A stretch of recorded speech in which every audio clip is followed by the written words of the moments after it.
morning, church. Can I invite you to stand? I'm going to give you just a few words of instruction before we get started. We're going to have a wonderful morning together. So if you're a guest with us this morning, we'd like you to take a card out of the seat in front of you. It's called a Connect card. And fill it out and place it in the offering in a moment, or you can take it to one of the tables in the atrium as soon as the service is over. I'd also like to welcome you to the season of Advent. Advent is defined as the arrival of a notable person, thing, or event. And since we celebrate Advent as the coming of Christ, the Messiah, I think that Christ would qualify as a notable person. So we've named our Advent series Yuletide Carols. So for the month of December, we're going to be looking at a different carol each week that has shaped our hearts concerning the coming of Christ. Today that carol is O Come, Emmanuel, so we're looking for that carol. Randy Harris is going to speak to us today, and he's going to begin our Advent series with that carol. We're also going to light a candle in our Advent wreath each week. We've been looking at a different aspect of the nature of God for the past few months. We will use the Advent candles to point us to the nature of God for the next few weeks. Today, Sarah and Kevin Campbell and their boys, Zach, Cole, and Jace, are going to light our first Advent candle. Welcome to the candles.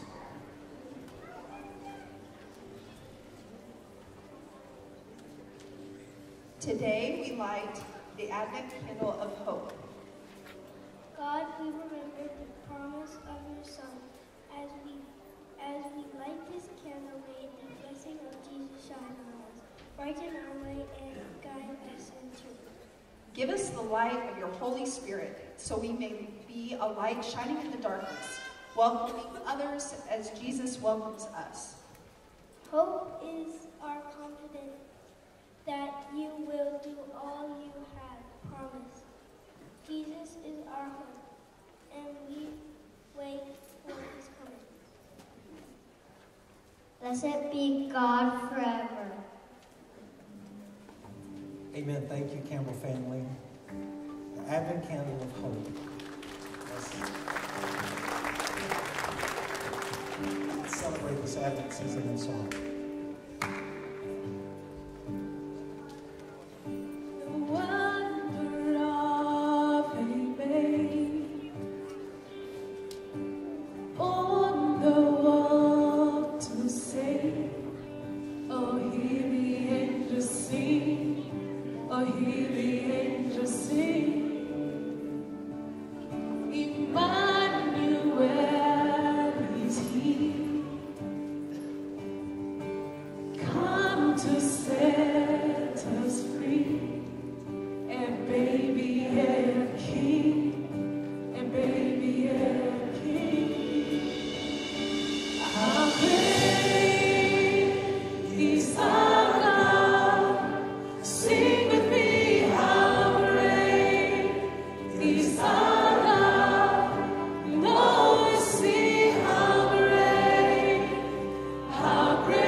the newborn King. God is with us even now. His love is here. Sing that again. Come and worship. Come and worship, worship Christ, the newborn King. God is with us even now. His love is here. His love is here.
together, church. Our Father, who art in heaven, hallowed be thy name. Thy kingdom come, thy will be done, on earth as it is in heaven. Give us this day our daily bread, and forgive us our debts, as we forgive our debtors. And lead us not into temptation, but deliver us from evil. For thine is the kingdom, and the power, and the glory forever. Amen. I want to invite you forward during this next song to lift up our prayers together. We have cards and pens across the front, to the sides, and in the back. And if you need to be prayed over this morning, we want to invite you to our prayer room right at those doors to your right. And we have someone there to receive you and to pray over you for whatever you need. Today we are focusing on the nature of God being the God of hope. So where do you need hope in your life this morning? Where has God given you that hope? Let's offer those prayers up together, then we will read one of those prayers at the end of our service. So let's continue to worship church as we offer our prayers up.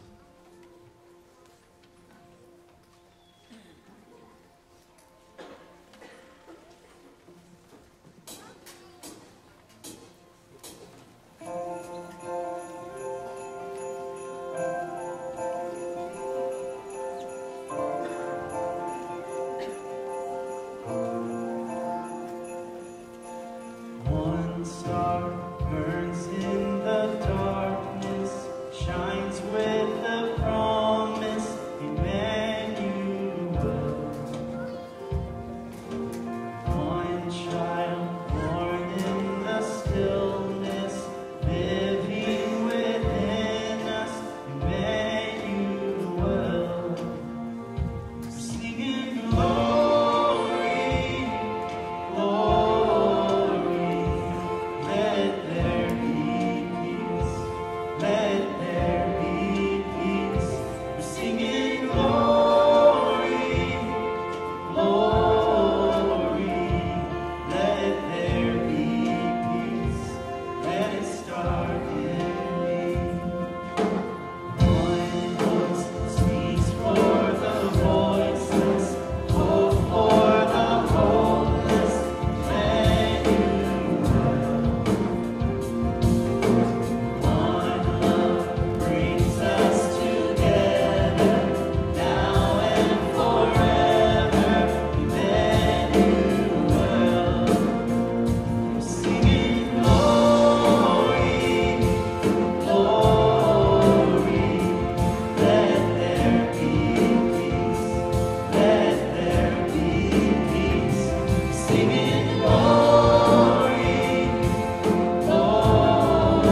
Lord Jesus, we thank you so much for coming down to be us, to be with us.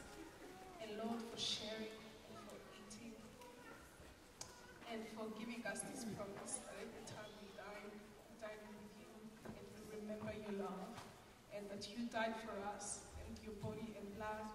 Lord, feed us not only our bodies but also our spirits and our minds, that we may be filled with you every day. Let the world see that we have you. In the name of Jesus Christ, I pray. Amen.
Toward the night apart and rid the silent skies of hell, glory breaking through the dark.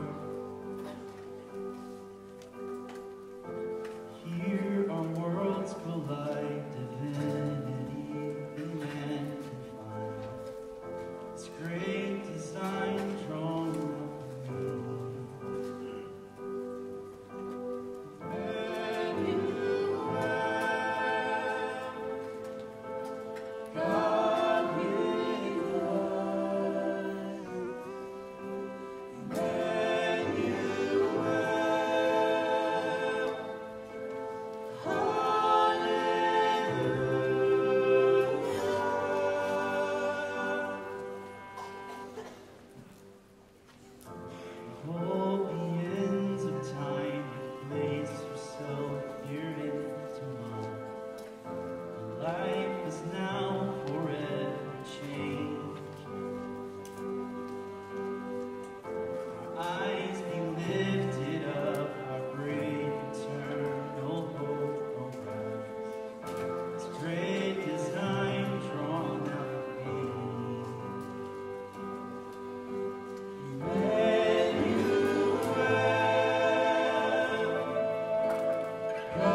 our offering this morning. We give our money. We give our gifts.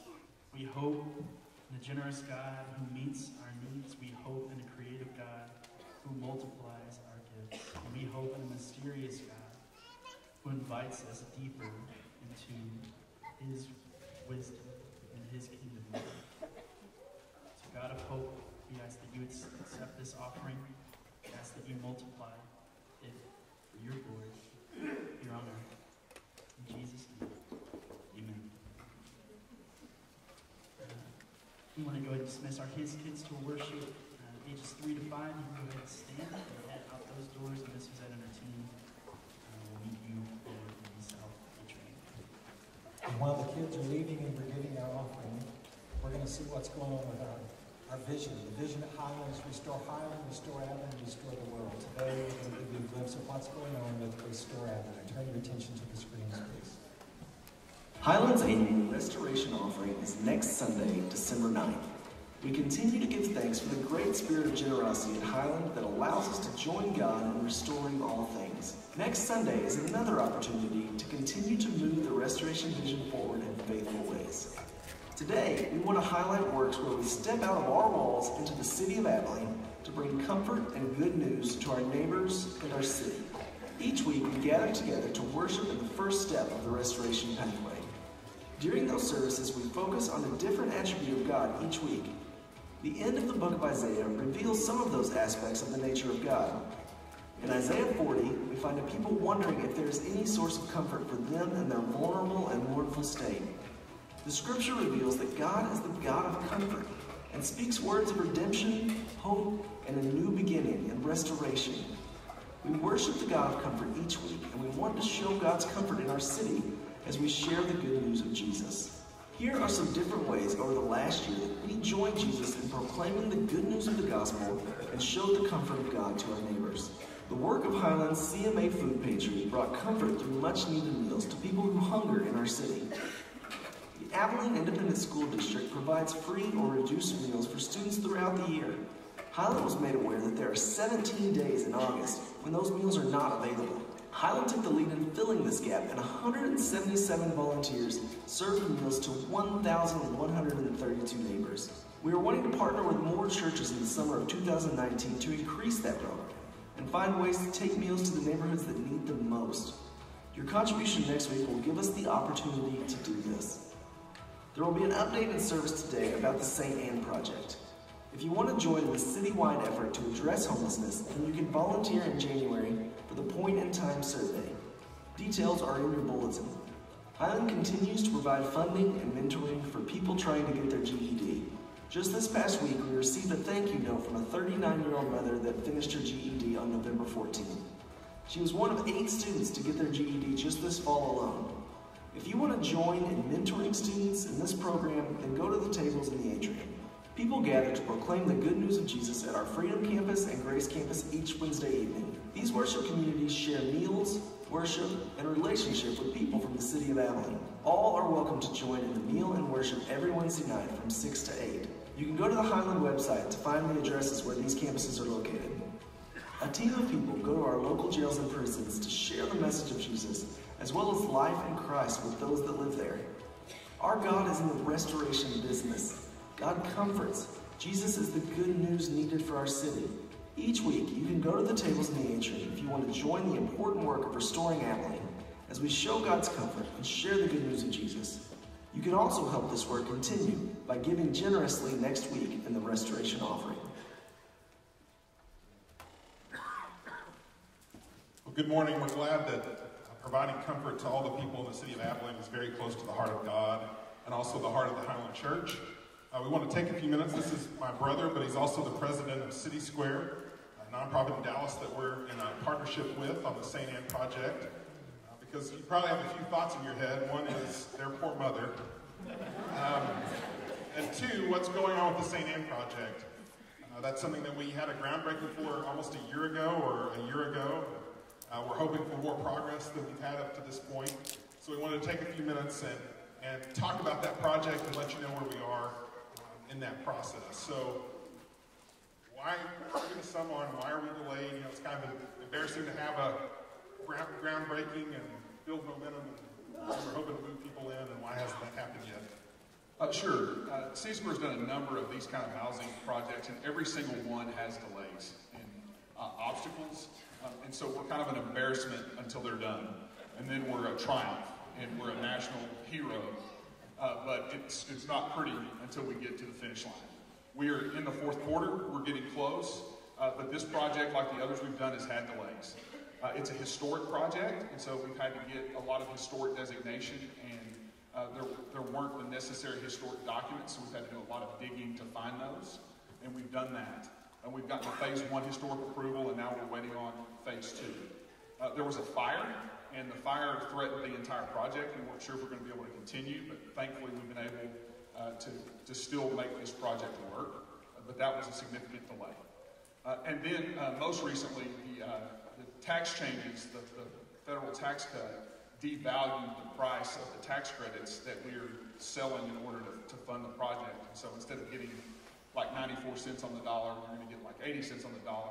So we're having to figure out ways to make up that funding gap. But we're committed to doing that, and we are moving forward. We're actually doing asbestos remediation now, and then once the demo and remediation is done, we will move to the next phase, which is kind of structural reinforcement, because we're going to add a second floor on part of it, so we'll get the structural piece done.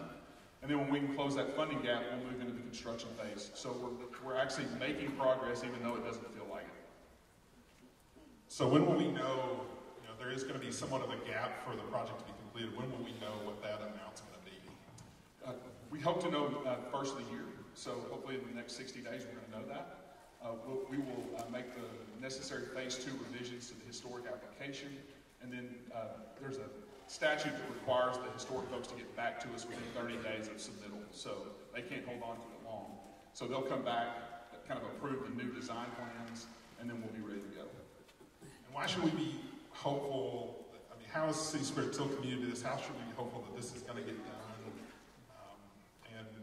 And how confident are y'all that we'll see this completed this year? Oh, it'll get done. Definitely will get done. This experience, the spirituality of this work is much like the Israelites wandering in the wilderness. But that's the nature of fighting poverty and being in solidarity with our neighbors in poverty. It's a lot of waiting. It's a lot of suffering. It's a lot of hoping for a better day. And so this work is really difficult, and we continually face that. And so we're asking those same questions. And so our work is a lot like the Israelites. There's a lot of murmuring. And we murmur and complain and gripe because nothing goes the way we want it to go. And then it finally gets done. And boy, when we reach the promised land, it is a beautiful place. And so the projects we've done, now people can tour them and go, this is incredible. They don't know the pain that went into making those projects a reality. So we're willing to endure the pain. We're going to walk through the wilderness. And I promise you, we will make it to the promised land. This is part of our restoration vision. How is this good news for Abilene? How is this restoration when St. Anna's completed? And how can Highland engage in that work? I think it's good news on a couple of fronts. One, it's good news to those without a home. Chronic homelessness is a brokenness of relationship. And it's broken relationships in every facet of your life. It's a broken down society. It's broken systems. And so when you're homeless, you're on the outside of everything. And there is no place to belong. There is no place to be home. And so it's day-to-day survival. It's day-to-day. It's kind of like Groundhog Day. You live the same day over and over again, just trying to make it. Once you have a home, now you move from just living in the day, and you have a chance to dream about tomorrow. You have a place, and you begin to have a community. And all those relationships that have been fractured, now there's restoration and healing. And so it really is a healing of community and of relationship. The other thing I would say is it's important for all of our communities to be educated and blessed by the spirituality of the homeless. The homeless have something to teach us. I'll never forget Mr. James. He was a truck driver. His mom got sick. In taking care of her, he lost his trucking job, and then he lost his home and he became homeless. He got into one of our housing programs and was asked by a college student from ACU, is that when you found God? Is when you were homeless? He said, oh, no. I've known God my whole life. I grew up in church. It's just when I became homeless, all I had left was my faith. It was the one thing I still possessed. And that's what got me through. And he said, every day I would pray this prayer, Lord, give me this day my daily bread. We just prayed that prayer. But I guarantee you, very few of us meant it the way he did. He literally meant, God, today, feed me, give me bread. And he said, every day God answered that prayer. Until ultimately I prayed for deliverance. And I'm here today in my own apartment to tell you deliverance has come. That kind of faith teaches me. I know it teaches you too.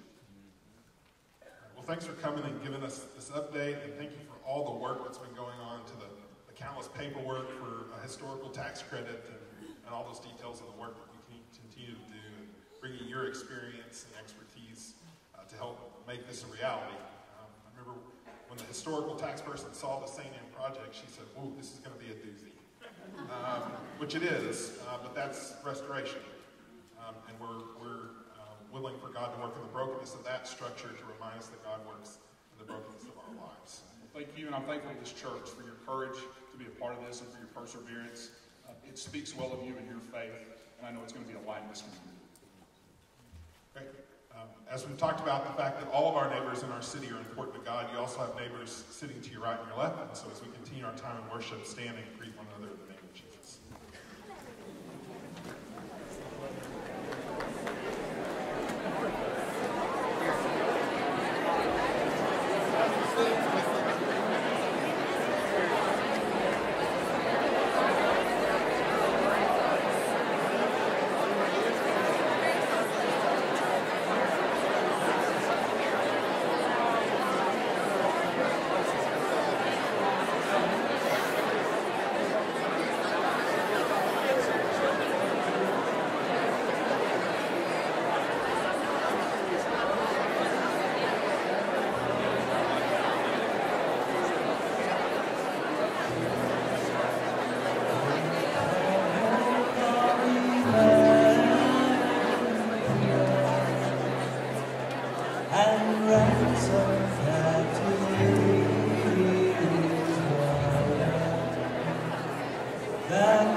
Please stand for the reading of God's word, or remain standing.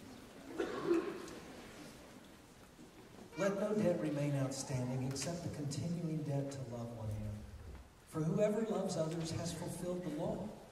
The commandments, you shall not commit adultery, you shall not murder, you shall not steal, you shall not covet, and whatever other command there may be, are summed up in this one command: love your neighbor as yourself. Love does no harm to a neighbor. Therefore, love is the fulfillment of the law. And do this, understanding the present time. The hour has already come for you to wake up from your slumber, because our salvation is nearer now than when we first believed. The night is nearly over. The day is almost here. So let us put aside the deeds of darkness and put on the armor of light. Let us behave decently, as in the daytime, not in carousing and drunkenness, not in sexual immorality and debauchery, not in dissension and jealousy. Rather, clothe yourselves with the Lord Jesus Christ, and do not think about how to gratify the desires of the flesh. The word of the Lord. Be seated, please.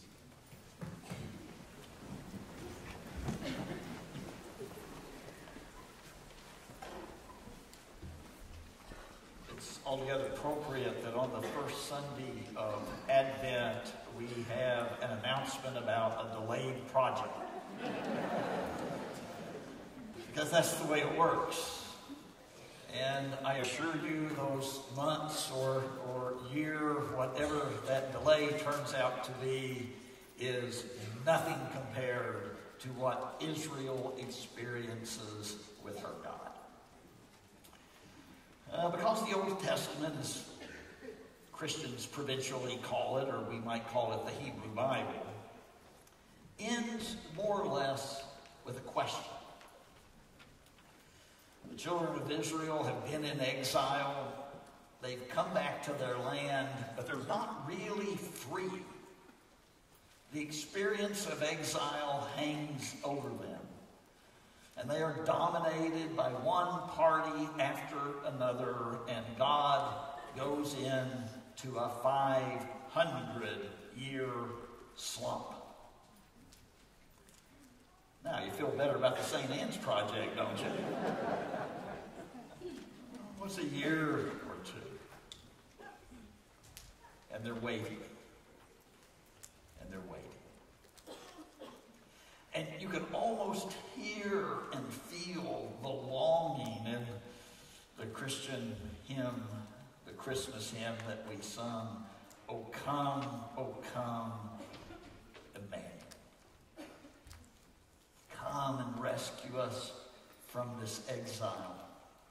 It's the same longing that you hear in the voices of the apostles after Jesus' resurrection when they say, are you going to restore the kingdom to Israel now? To which his answer is a little bit ambiguous. So as I was preparing this sermon, first sermon of Advent, all about hope, and since we've been preaching through Romans, there's this great Advent text in the end of Romans 13. And I think Jeff asked me 2 different times, now, are you sure we've got the right text? You know, is this your Advent Christmas text? A little sexual immorality, a little debauchery? Is that really what you have in mind? Yes. The text begins by saying, okay, this is what I want you to do. This is very appropriate for the pre-Christmas season. I want you to pay all your debts. Okay, are you listening so far? Okay, you're running up those credit card things. Time to pay those off, except one. And that's the debt you can never pay. The debt to love. Because after you've given love and given love and given love, you have not started to pay off the debt of God's relentless love towards you. And in fact, Paul is so sure about this that he says, you can take all of the 10 Commandments, and when you boil them all down, it comes down to this. You need to love. Many years ago, only a few of you in this audience will be able to remember back in the 60s and early 70s, there was this quite infamous ethicist named Joseph Fletcher. He became sort of the king of what was then called situation ethics. And he wasn't a particularly good ethicist, in my opinion, but his basic idea is not that bad. It usually got boiled down to this, as he was paraphrasing St. Augustine. Love and do what you will. Now, we have enough parents in here where you're thinking, okay, there's several ways for that to go wrong. Yeah, there are a lot of ways for that to go wrong. But when you think about it, you come out of a place not dissimilar from Paul's,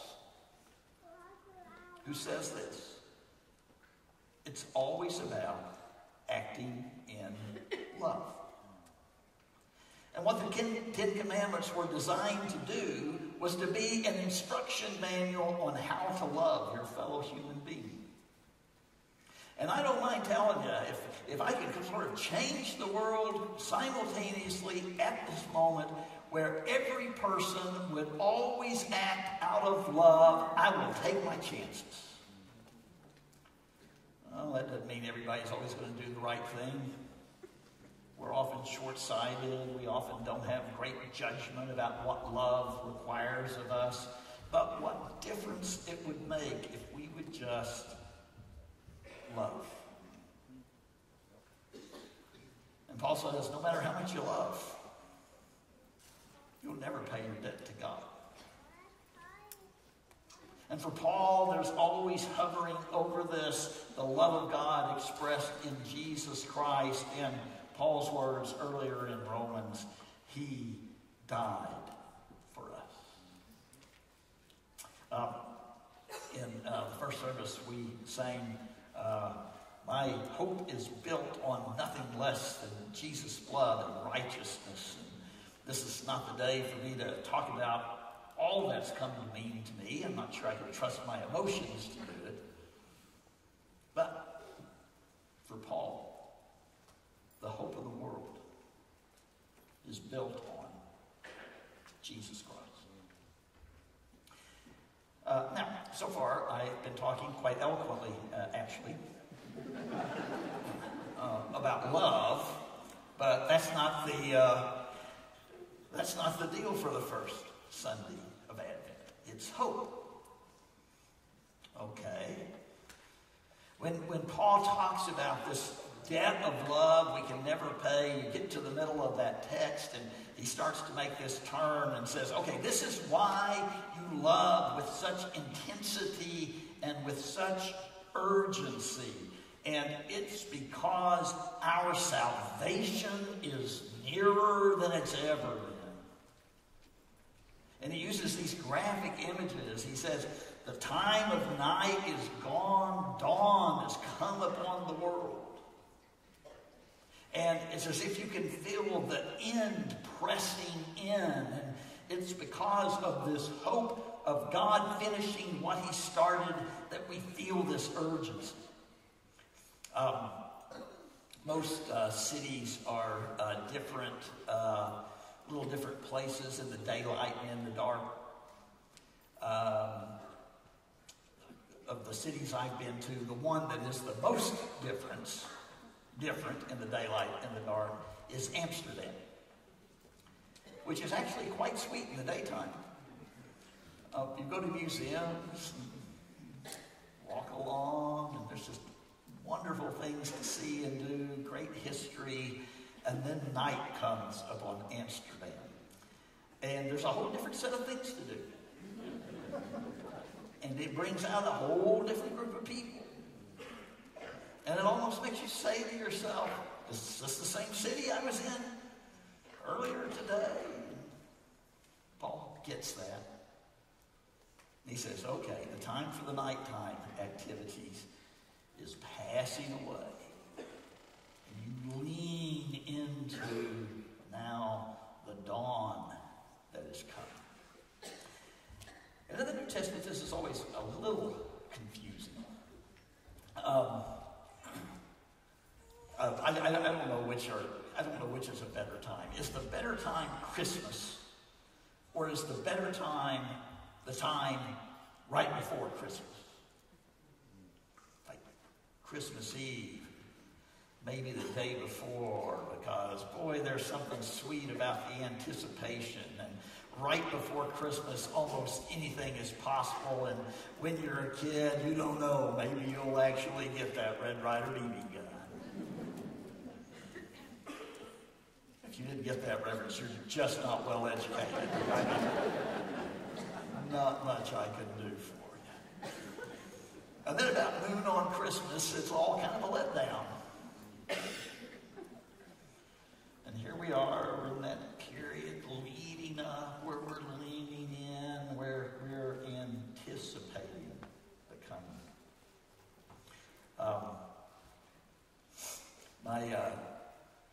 My parents didn't really try very hard on the Santa Claus thing. I think it's because I was so brilliant. Didn't feel like this had much of a chance. And I don't know how it got started. We were in open your gifts on Christmas Eve, family, and Christmas Day was fine, but Christmas Eve, that was the fun part. And I can only remember one year then when my parents were actually able to surprise us. We opened all the gifts on Christmas Eve, and then on Christmas Day, lo and behold, new bicycles had appeared under the tree. Okay, that probably wasn't entirely an accurate story. I think mine was actually a tricycle. But you know, you gotta start somewhere, and I was only like 12. And there they were. You know, I didn't think we had the money for new bicycles. They just appeared out of nowhere, and there they were. But God is not Santa Claus. And that's actually not the way this works. It doesn't come out of nowhere. It comes out of the hope of Israel. And in the New Testament, hope never just looks forward, it looks backward too. We have hope because we look backwards to the baby who was born in a barn. We have hope because we see Emmanuel, God with us in the world, healing the sick, blessing the poor, raising the dead. And we have hope because, in Paul's words, Christ died for us. And my hope is built on nothing less than Jesus' blood. And we have hope because we look backwards and God declared that must not be the last word. And on the third day, he raised him up and declared him to be Lord and Christ. And because of this, we have hope. Not to be confused with wishful thinking. When my father was dying earlier this year, he was basically in good health right up to the last few months of his life. Built liver cancer, died relatively quickly, and he was sort of going to skip the oncologist, and I had to encourage him not to do that. And so we're having a meeting with the oncologist, and I'm sure he's a perfectly good guy. He just wasn't paying attention to my father. Because the more and more he was talking about that maybe he could live for another year, the more and more depressed my father was getting. And I wanted to tell him, you're going the wrong direction here. And so I did my gloomy Gus thing, which I'm fully qualified to do. And I said, okay, let's talk more realistically. If we don't treat it aggressively, and you keep him comfortable, how quickly can he die? Because his hope is built on nothing less than Jesus' blood and righteousness. And believing in the resurrection, he has no intention of trying to delay his entrance into God's good future. The hope of Israel, who waited for hundreds and hundreds of years for God to show up in Jesus Christ, does show up in Jesus. And now that same hope is ours.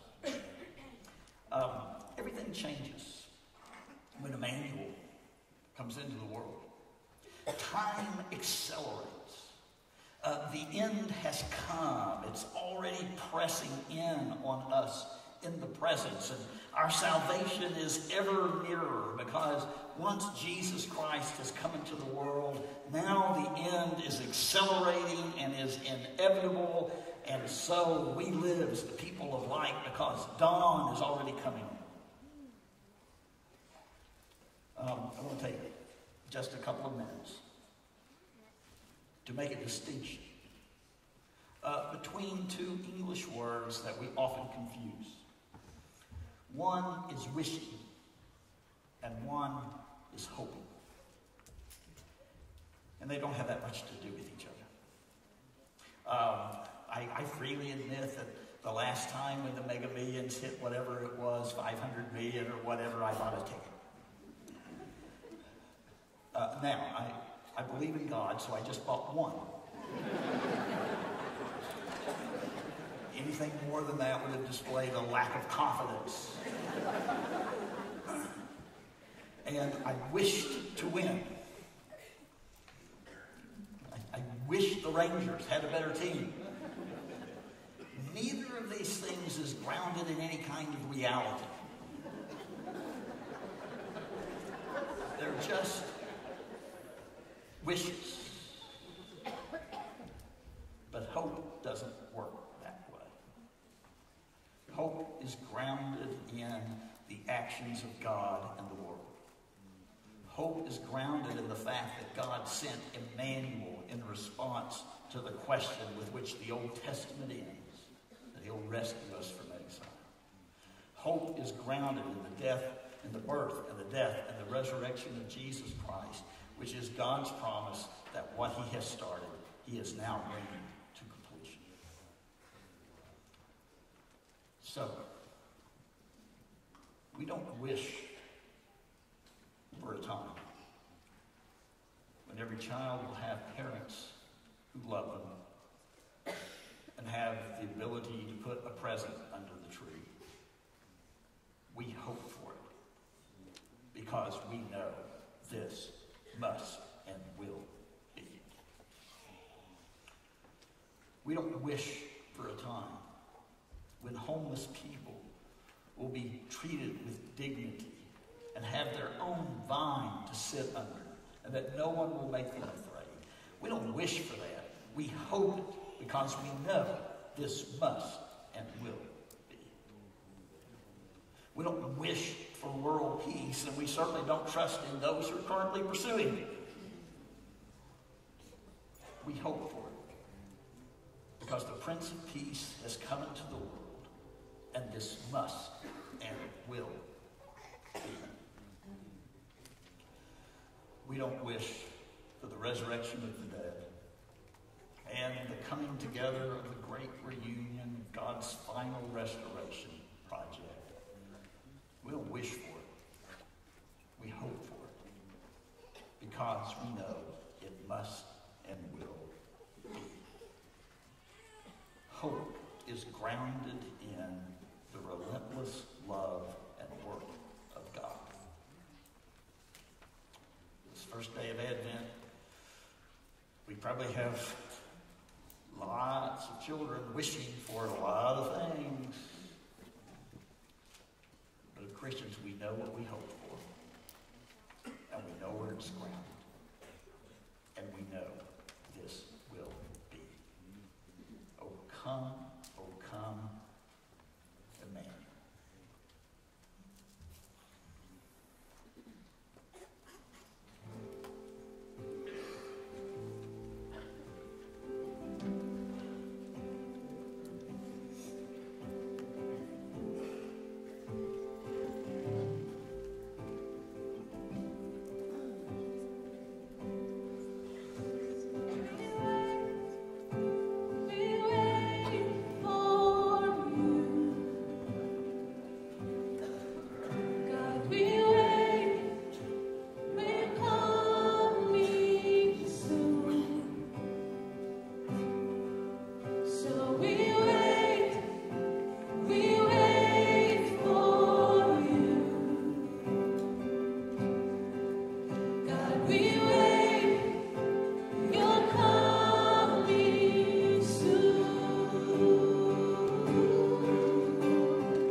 join me in praying this prayer. God, I suppose I'm in need of a bit of hope today. Hope that chronic illness in my family will not last forever. Hope that I and those I care about will know our limits and have peace when we rest instead of always working. I hope that what we do matters and hope that you are there and are responding. Hear our prayers, O Lord. Amen.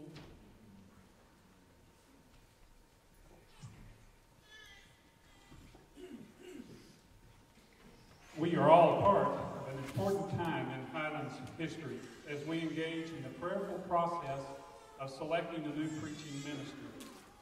The elders have equipped the Preacher Search Committee by providing us with the information and the parameters we need to begin the process, and a summary of your valuable insights from the focus groups that were carried out by many of you in October.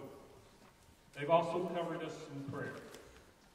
Highland's legacy is steeped in solid biblical preaching, and we understand that such a significant task cannot be completed without God's leading. Therefore, we are not going to rush the search process. The timeline set before us by the elders is to have a new preaching minister in place by the summer. With God's guidance and wisdom, our plan is to be proactive in seeking out prospects from which to narrow our search. As a part of Next Steps, 2 subcommittees are being formed and will be at work with preliminaries over the coming months. Specifically, a marketing team is being formed to introduce prospective candidates to the Highland community and the Abilene area.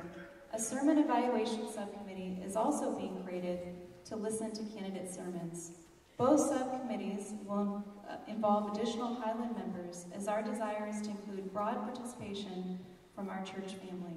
One important way in which Highland as a whole can be involved is through prayer, individually, in your Bible classes, and in your small groups.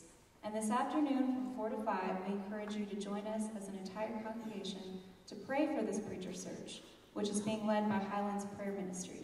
We specifically covet your prayers for discernment, wisdom, and guidance in this process. As we move forward, we ask for your patience, faithfulness, and encouragement. Our plan is to communicate with the congregation periodically throughout this process, keeping you as up to date as we possibly can, either verbally or in writing. We pray that God will bless and direct these efforts and bless Highland both now and for the long term. Thanks, guys. Remember, if you're a guest with us today, we'd like for you to take your Connect card to one of the tables out in the atrium. Someone will be out there that can answer any question you have, and we'd like to get to know you better. There are a lot of activities going on at Highland all the time, but especially in the month of December, we've got a lot going on. There's no way to remember them all, so we wrote them down on this little green card, but hopefully you have one on your seat. If not, there's some in the bulletin cases as you exit.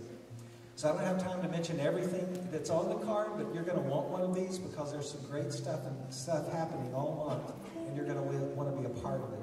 Like this Wednesday night, right here in the worship center, is Bluegrass Christmas. So don't miss that. But also next Sunday, which is December the 9th, Max Lucado is going to be our guest speaker. We're not advertising that he's going to be here because we would like for you to use this opportunity to bring some with you. So you can even use this little green card as an invitation to ask someone to come with you next week. And we have a special favor to ask of you in this service. We think that there'll be probably more people than usual, but we're not going to add an extra service. So we're asking if some of you would be willing to come to the first service to make room for more guests at the second service. We would really appreciate it. If you haven't been to the first service in a while, you should check it out. It's a very nice service, and you get extra credit for coming early. So hopefully we'll see some of you next week at our early service. But that's next week, Max Lucado speaking at both services. So would you be standing for the benediction, please? Randy, thank you for bringing the God of hope to me. Very nice. May the Lord send you out with hope in your heart. May the Lord bless you and keep you. Lift his face upon you and give you peace. To him who is able to keep you from falling and to present you before his glorious presence without fault and with great joy. To the only God, our Savior, be glory and majesty, dominion and power through Jesus Christ our Lord, before all ages, now and forevermore, world without end. Amen. God bless you.